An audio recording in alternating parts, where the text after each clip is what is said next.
مفلسی سب بہار کھوتی ہے، مرد کا اعتبار کھوتی ہے۔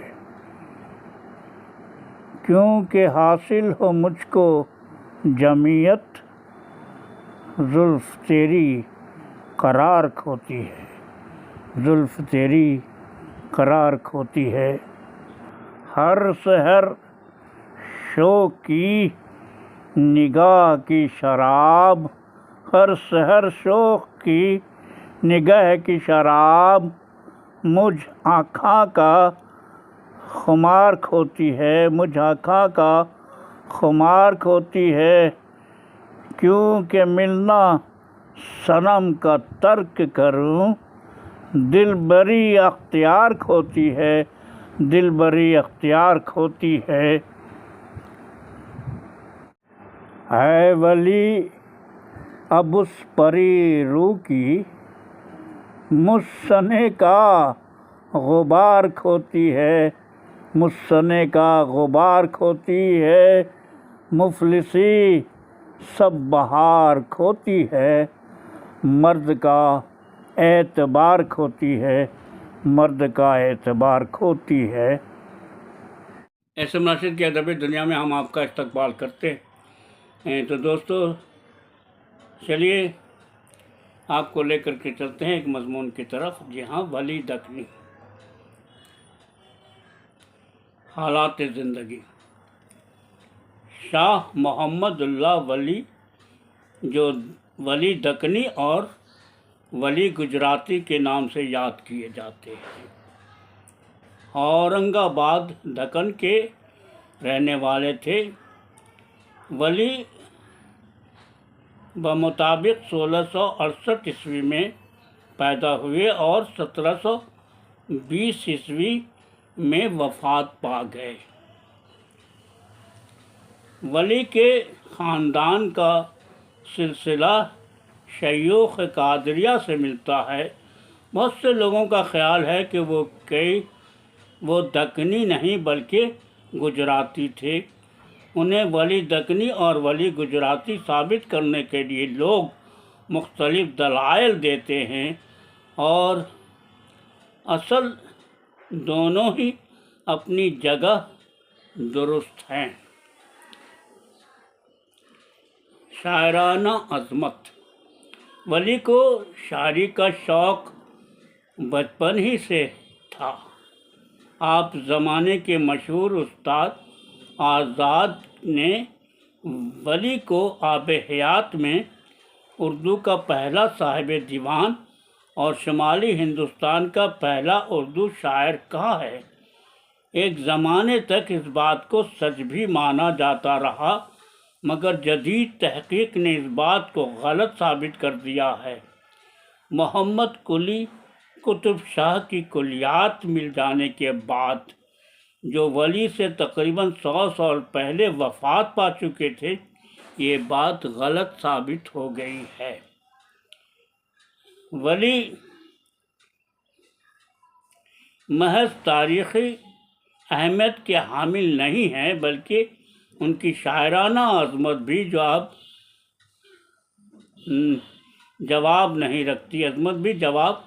نہیں رکھتی۔ حیرت ہوتی ہے کہ وہ ہر صنف سخن میں قادر تھے، جیسے شاعری ان کے خاندان میں بہت پہلے سے چلی آ رہی۔ انہوں نے غزل، قصیدہ، رباعی، مستزاد، قطع اور مثنوی کے علاوہ کچھ ایسی اصناف پر بھی طبع آزمائی کی ہے، آج کل رائج نہیں ہے۔ یہ الگ بات ہے کہ ولی کو غزل نے اور غزل کو ولی نے جو شہرت عطا کی، وہ دوسری اصناف کے حصے میں نہیں آ سکی۔ ولی نے اردو غزل کو نئی وسعتوں سے آشنا کیا اور اسے ایک نیا وقار عطا کیا۔ اس کے علاوہ ولی کا ایک اور ادبی کارنامہ یہ ہے کہ انہوں نے شمال اور جنوب کو شعری روایات کے رشتے میں منسلک کر دیا۔ انہوں نے پہلی بار اردو کو جغرافیائی حدود سے آزاد کر کے اسے سارے ہندوستان میں ادبی ابلاغ و ترسیل کے ایک مؤثر وسیلے کی حیثیت سے روشناس کروایا، اسے ملک گیر اہمیت کا حامل بنا دیا۔ شمالی ہند میں ریختہ کی ساکھ کو بنایا۔ ولی نے اپنے ہم عصر تمام شعراء کو کسی نہ کسی طرح متاثر کیا۔ غزل پر انہوں نے اتنے گہرے نقش مرتب کیے ہیں کہ ان کی حیثیت تاریخی ہو گئی ہے۔ ولی کا کلام بہت مقبول ہوا۔ ان کے کلام کی اثر پذیری اور مقبولیت کی ایک وجہ یہ بھی تھی کہ ان کے کلام میں ہندی الفاظ کی گھلاوٹ اور فارسی کی رنگینی و شیرینی بھی موجود تھی۔ یہی نہیں بلکہ ولی ہندی شاعری کی روایات سے بھی کافی متاثر تھے۔ ہندی شاعری کی روایت ہے کہ اظہار محبت عورت کی طرف سے کیا جاتا ہے۔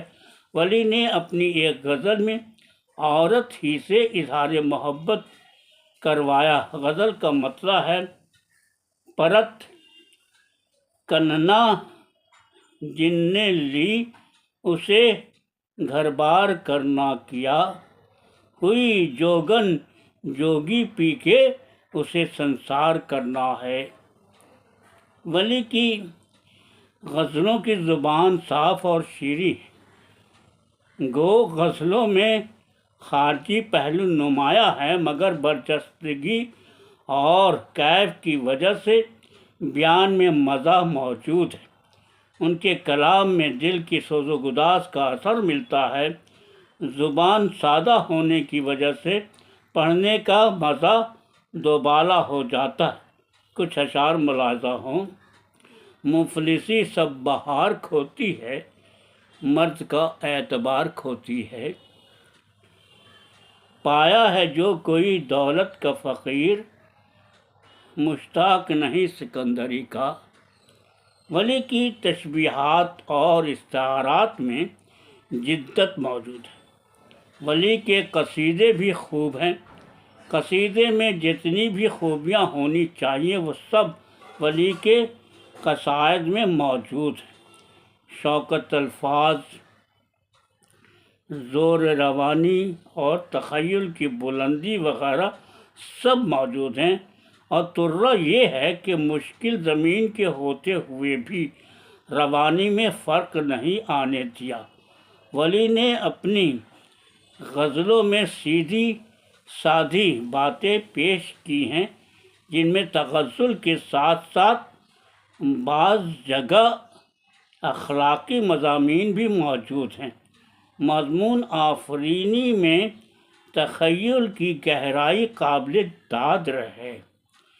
ہر زبان پر ہے مثل شانہ مدام، ذکر تجھ زلف کی درازی کا، ذکر تجھ زلف کی درازی کا۔ جسے عشق کا تیر کاری لگے، اسے زندگی یوں نہ بھاری لگے، اسے زندگی کیوں نہ بھاری لگے۔ جسے عشق کا تیر کاری لگے، اسے زندگی کیوں نہ بھاری لگے۔ اردو شاعری کے باضابطہ آغاز ولی دکنی سے ہوتا ہے۔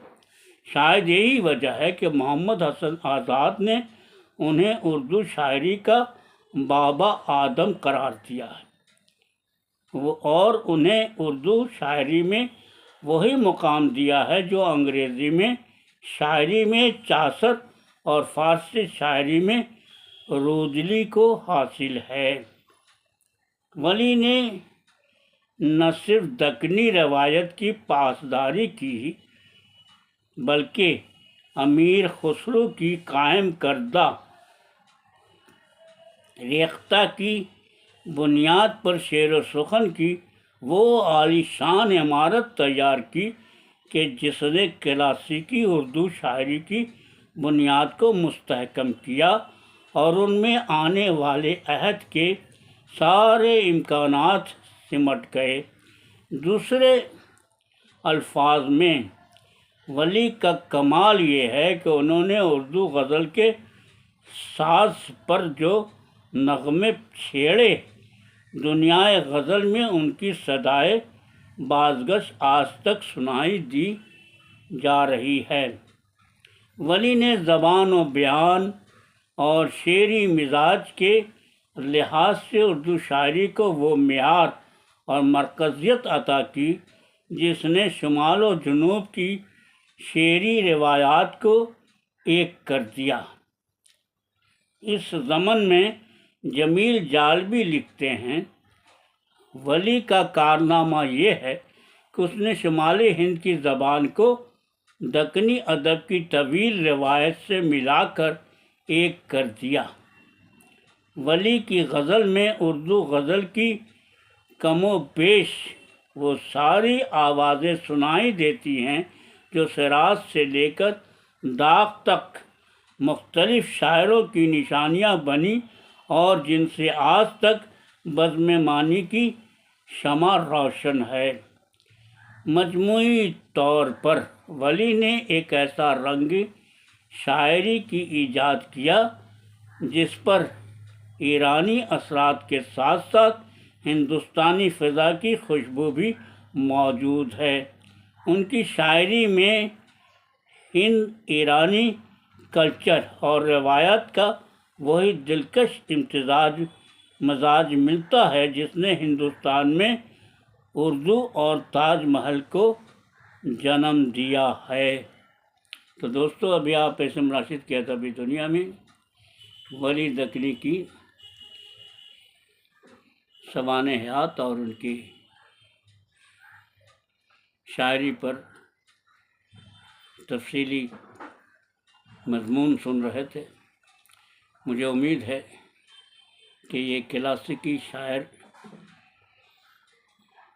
جو ولی دکنی سے لے کر کے آج تک کے شعراء میں موجود ہے، میں کوشش کروں گا کہ ان پرانے شعراء کو، کلاسیکی شعراء کو آپ تک پیش کرنے کی جرات کروں، کوئی نہ کوئی مضمون آپ کے سامنے رکھوں۔ امید ہے کہ اردو ادب والوں کے لیے یہ اچھا رہے گا، اور اگر پسند آئے تو ضرور سے ضرور لائک کیجیے گا، شیئر کیجیے گا، کمنٹ کیجیے گا۔ تو ہم پھر ملتے ہیں آپ کسی پروگرام میں جس کا نام ہے اسم راشد کی ادبی دنیا۔ اللہ حافظ۔